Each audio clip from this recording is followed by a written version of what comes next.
I would say use chapter 12 and the grading rubric.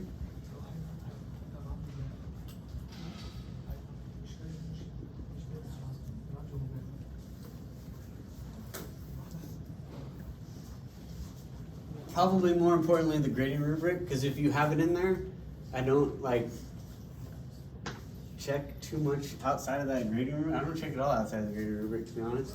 I just use the grading rubric and make sure that you have things in the grading rubric. So the first part will be the cover sheet, letterhead, or letter transmittal, which is just like any report would be. It's got signatures, the intro to the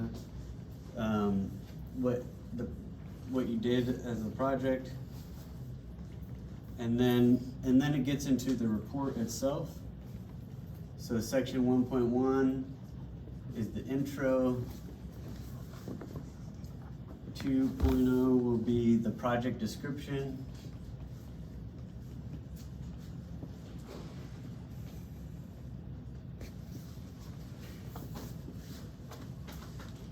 And I would say in the project description, I do take off points if you don't have the design criteria.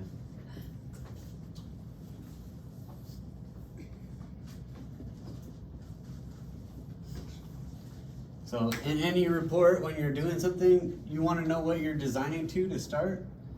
So that is part of the project description. Then you have the scope, which can be short. You can do a long scope, and I don't grade it that much, so I just recommend keeping it short and simple. I just grade that it's in there, and it has like what you did.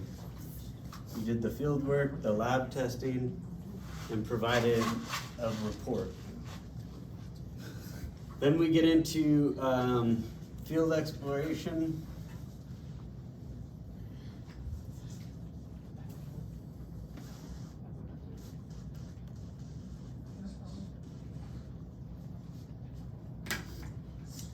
And in field exploration, the thing I grade the most is that you have either the CPP test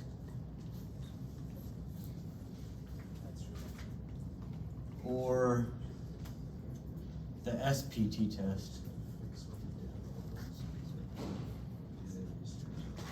And probably more importantly, the CPP test you're never gonna see again in your life probably, but the SPT test, I know it's on the PE exam, so you will see questions on it because they ask you different variations of what the standard penetration blow count is. You might see like multiple questions, so it's just a good one to know because it will give you easy points. So understanding it and being able to describe it in the field exploration is good. This would be like that we used a 140-pound hammer and it falls 30 inches.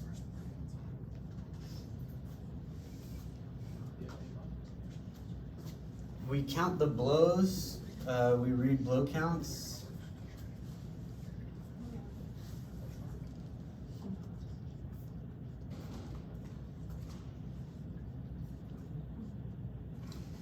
For every 6 inches. And we drive the sampler 18 inches.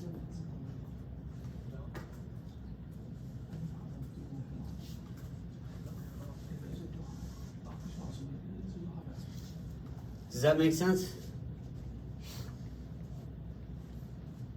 That it's 18 inches and we're taking readings for every 6 inches?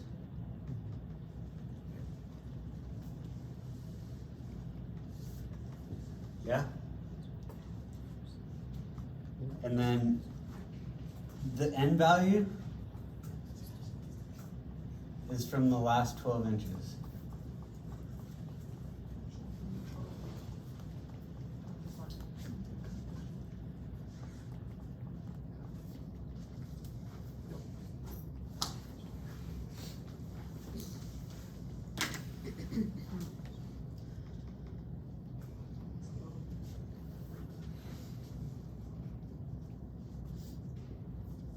5 is lab testing.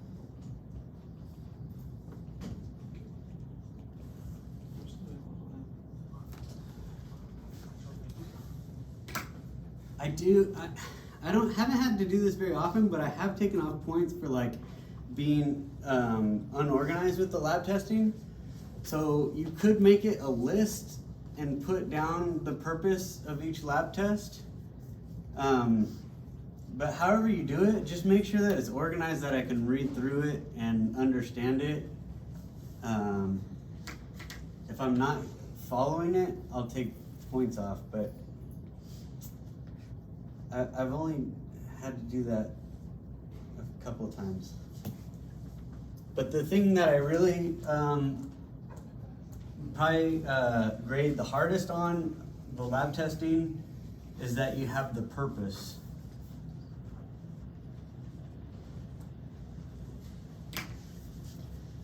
And you don't have to put anything, this goes for the presentation too. When you do your presentation, you don't have to talk about your results or any of the procedure for the lab test, just why you would do the lab test. Because in practice, you might not be a geotech, you might be doing something else, but you're definitely gonna have to use these lab tests at some point in your career, probably right away. You'll have to use these lab tests, and it's good to know why you would use them. So, if you forget, the trick here is that if you forget why you use the lab test, it is provided at the first paragraph of each chapter. So remember that when you're going through, you have a bunch, there's like 10 lab tests. So if you split it up between your group, every group member that's putting together the purpose, I think, it helps if you read that purpose first and then describe in your own words what the purpose is.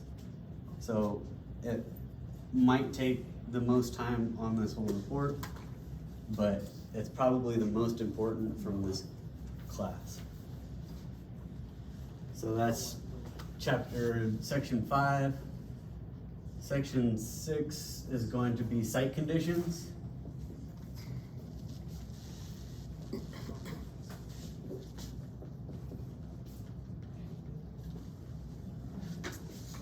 And I just make sure that you just have to copy this one from your page 2 on the boring log.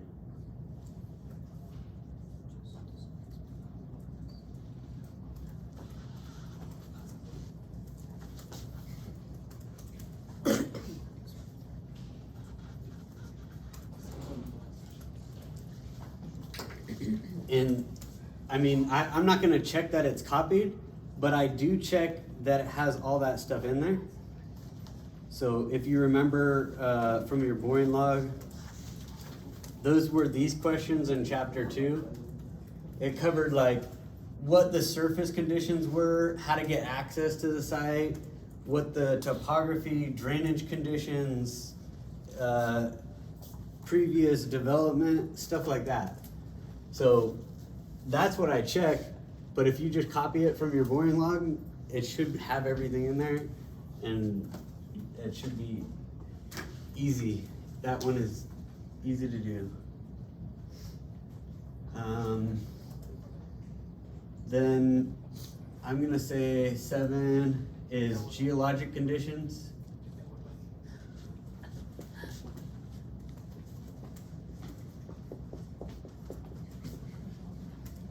And we have 7.1, which is regional geology.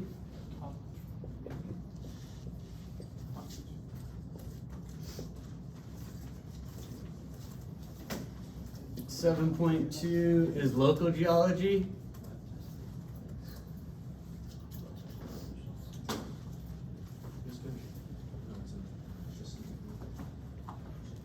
Seven 7.3 would be geologic hazards.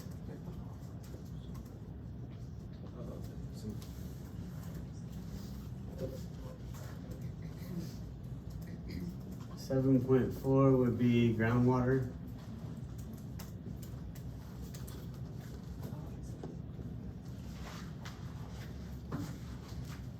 And so those are just copied from the desk study. If you have everything in there, just make sure you check that you updated it, because I do grade that. So update based on my comments.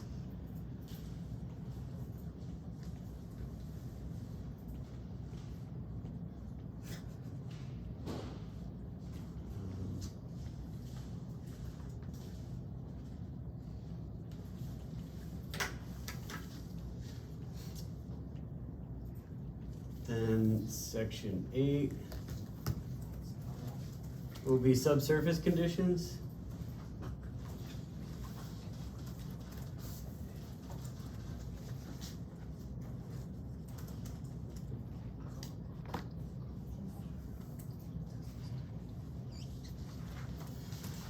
And I would say this section is kind of just describing what the boring log was like. So you'll say that, we encountered silty sand in the upper 2 feet, and below that we encountered clay soil.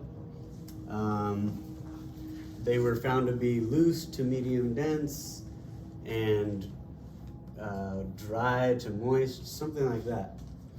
Just kind of describing what we saw in the boring log, and then make a reference to the boring log.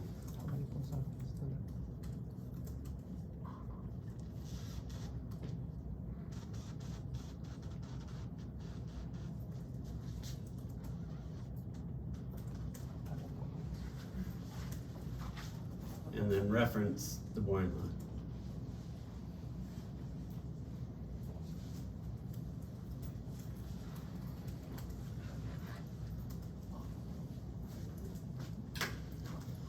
Reference the boring log meaning see Appendix A for the boring log. That's Appendix A is the boring log. And then the section 9 is engineering recommendations. In practice, we don't call it engineering recommendations. We call it conclusions and recommendations.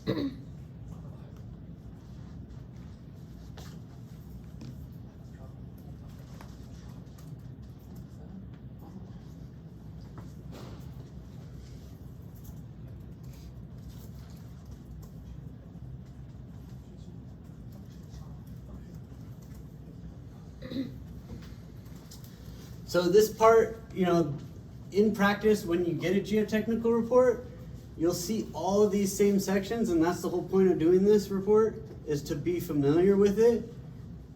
And the first part is kind of describing what we did in the field. It's kind of like the way we write something on an English assignment, There's the beginning, the plot, and then the end, something like that. I don't know. Not an English major, but it's like the beginning, what is the project? Then what did we find in the project? And then in the end, what are our conclusions and recommendations that we make as engineers? So that's this conclusions and recommendations section. And there's 2 parts of this. There's 9.1 was the earthwork.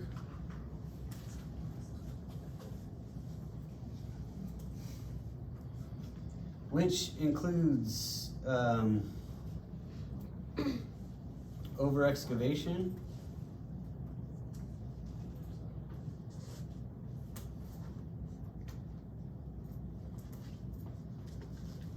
slab on grade,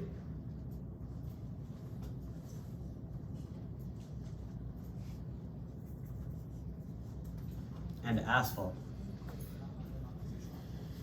Or I should say pavement design.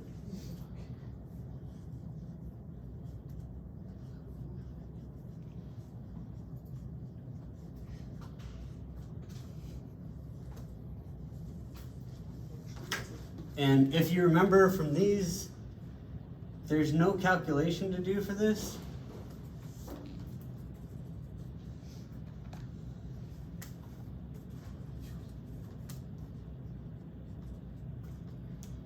And then you can use the example report.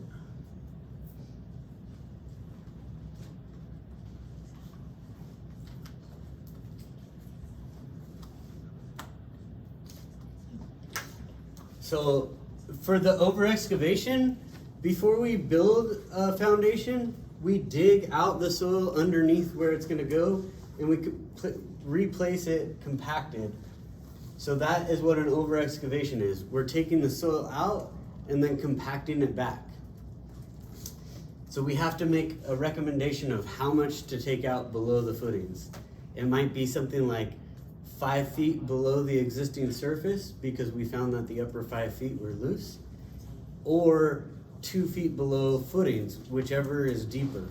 That's like a common recommendation for like some people, some geotechnical firms, they make a lot of money on those big tilt-up warehouses just by saying do 5 foot over excavation or 2 feet below footings. So that would make you a lot of money if you learned those 2 recommendations. Slab on grade. Again, you don't have to do a calculation. You're just gonna use an example from the report online on Canvas. In this slab on grade, you're making recommendations like the thickness of concrete and the size of the rebar and the spacing of the rebar. So that's what we would normally do for slab on grade. You don't have to do a calculation, just make a recommendation based on this example report. You can use that to see how we typically make that recommendation. Same with the pavement design. There's no calculation. You can use the example report. And for the pavement design, we're saying that we're designing based on an R value. And so the R value is another lab test resistance value that we didn't do in this class, but it is a big part of practice, and it's not taught in any school that I know of. But it's kind of like the Proctor test that we did, but instead of that hammering that we do, there's this huge machine that kneads the soil into a mold, and it's supposed to simulate traffic loading, so the kneading of the soil into a compacted state. So pavement design is based on an R value, and we're providing the thickness of asphalt, the thickness of base, and then the compactness of the subgrade. So 3 different sections of the pavement. It's called a pavement section.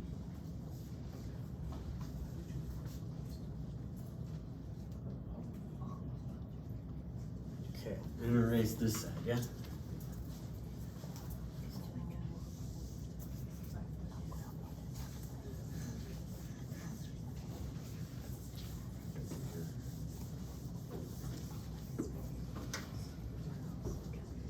And then I'm going to 9.1, 9.2. 9.2, which is foundations.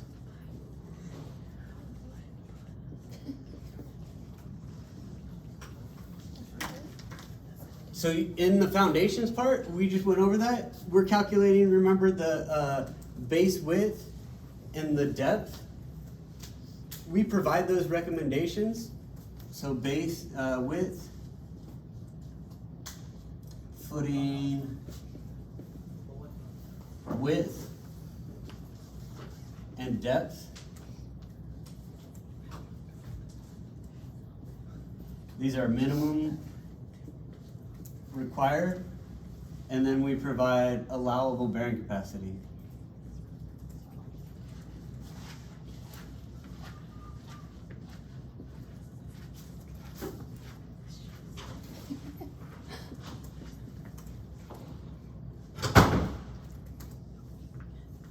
So same as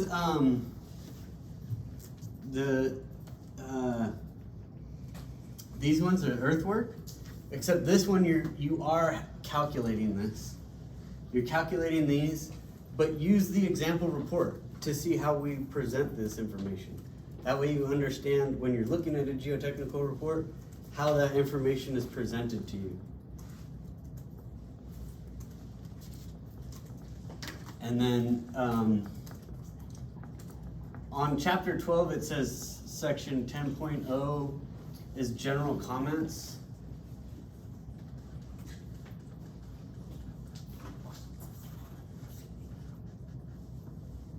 But we don't provide general comments in practice, so I don't use that section. You don't have to put a general comment section. Instead, we could do 10.0 is limitations.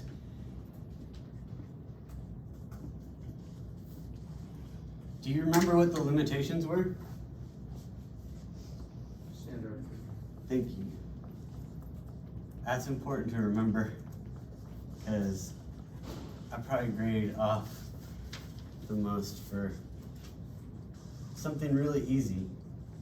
You just have to put down the standard of care. That's the only limitation in this class. It might have been a difficult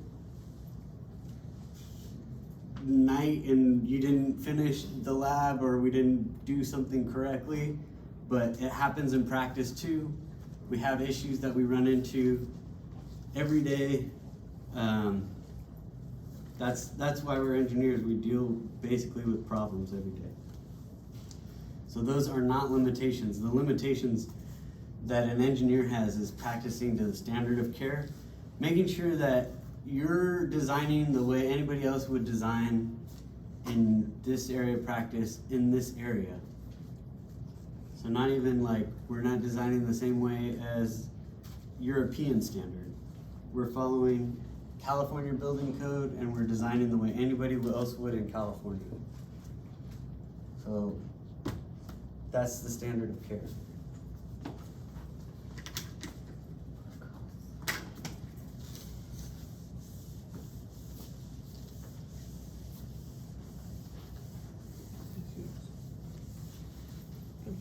And then the last part,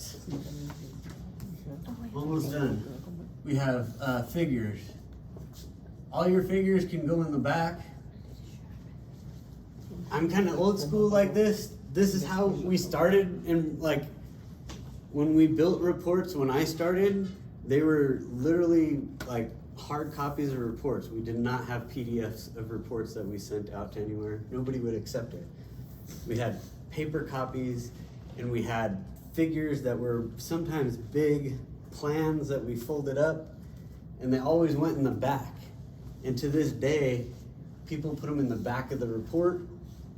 And so they're in the back of the report. They're not in with the different sections. I haven't seen anybody start that. A few cases where people are starting to put figures in the report, but the main figures like the site map, geologic map, all these seismic hazards map, those are all in the back of the report always that I've seen. Appendix A is your boring log.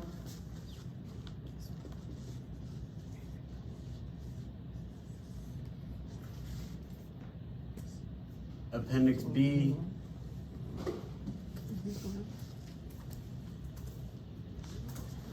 is lab testing.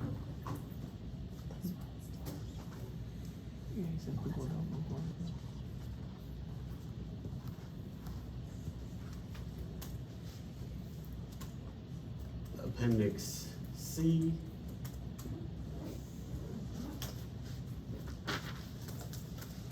is lab data sheets.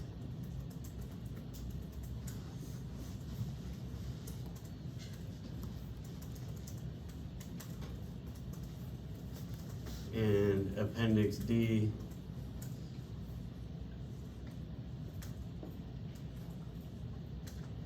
is your calculations.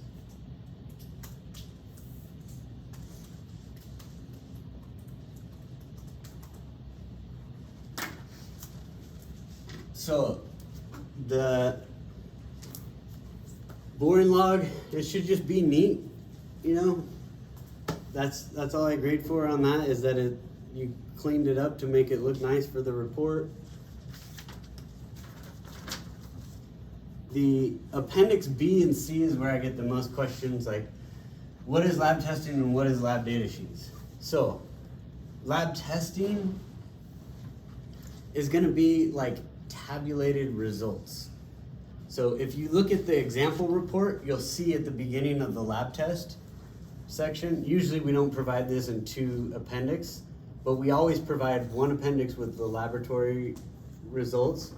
And at the beginning of that section, we write the results, tabulated results. So you could put it in a table or a bullet list.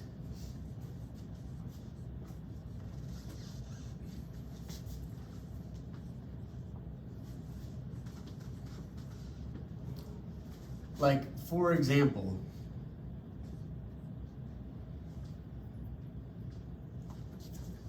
can I erase this side?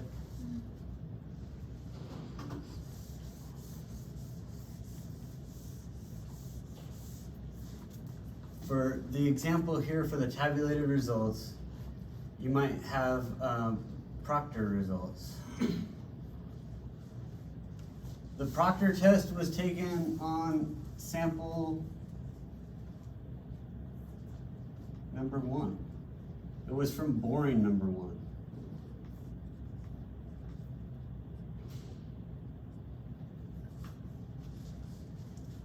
We got a max unit weight of, I don't know, 120.7, I'll say. I don't know what it was. And we had an optimum moisture content of 10.2%. So that would be an example of the tabulated proctor. But you would just go through each lab test and put out the key points that you got from that. One tricky one that might be difficult, like, is the sieve. On the sieve, we did it on B1, sample 1. Oh, the other thing that we might add in here is depth. So sample 1, the depth being from 0 inches to 6 inches. That's the depth.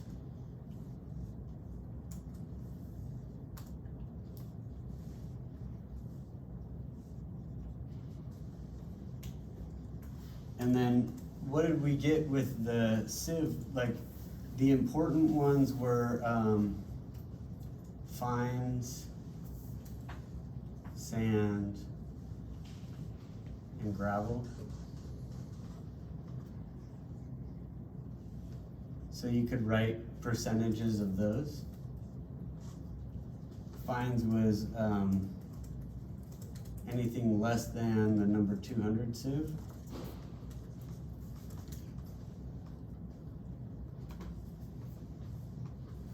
Sand was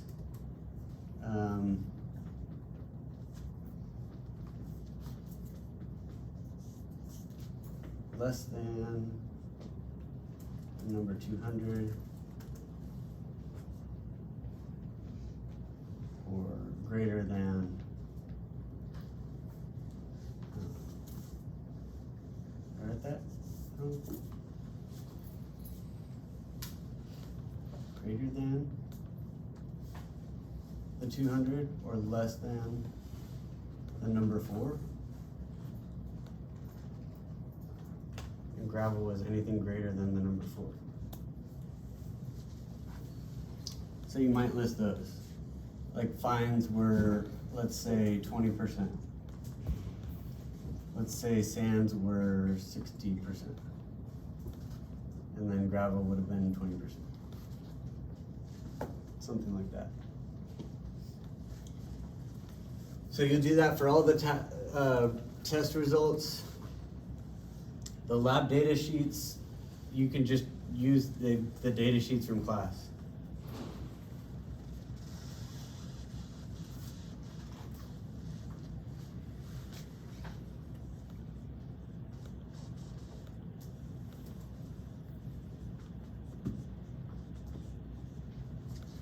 So whatever you submitted, I don't actually grade these again, I just make sure that they're in there. So I would follow the rubric and put them in that order, because that's the way I go through, and I just check to make sure each one is there. So it's like 2 points each, just to put it in the back of the report. So that's the difference. This is tabulated results. This is just the data sheet from the draft submittal. And then the calculation was just what we went over for 2 different conditions. For P equals 80 kips and E equals 180 kips. And you're finding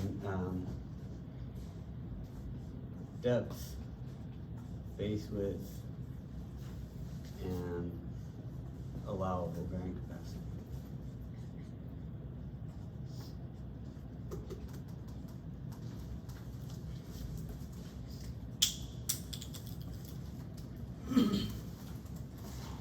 Somebody asked earlier about the data sheets, like if you got graded off for not including on the data sheets, if you got graded off for not including something, do you have to submit it with that included? And the answer for this one is no. So if you just have it in there, I don't review them. I just look that they're in there. So you could just submit what you had for class. I do make sure the boring log is cleaned up, and you do have to clean up the desk study, all the geology and that stuff. Okay. Any other questions? Sorry, it took so long. So if we got a graph, we put it in like B. You could put a graph in B. Like instead of doing this, if you wanted to just include a small graph, you do that. So anywhere in the report where we're gonna be using a figure, we just say see figure 2.3 in appendix C. Yeah. Okay.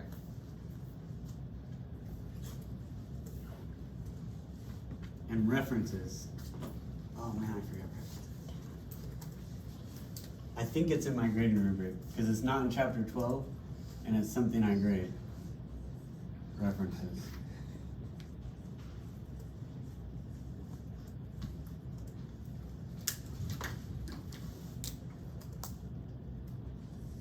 You can just use them from the desk study. You don't have to add references, just whatever you used in the desk study. As long as I didn't comment on it, like it was not following ASTM or MLA. Should have those references to geology, geologic hazards, seismic hazard report.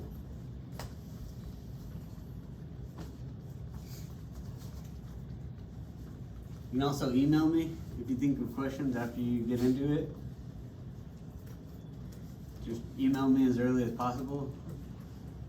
I try to respond like right away, but if I get it the night before, I might be, I don't know, partying all night and not remember to respond.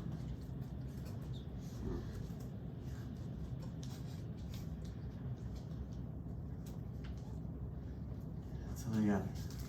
Thanks for hanging out. I know it's hard standing. Oh, that reminds me. Can everybody please fill out the teacher evaluation? Yeah. I don't know. Sometimes I can see what the percentage is, but then it like disappears all of a sudden. So I'm gonna check. Maybe if you could do it tonight, I'll check tomorrow And if we get like more than 90% response, then I think I'll just like make a given amount of the presentation. So like you'll get, I don't know, what's a fair amount on the presentation? Like half, just half credit you get, and then the rest is the graded portion. Does that work? I don't know. If we have further questions in terms of the details about the project, will you be available to talk to over email during the weekend? Yeah. Okay. Yeah, email me anytime.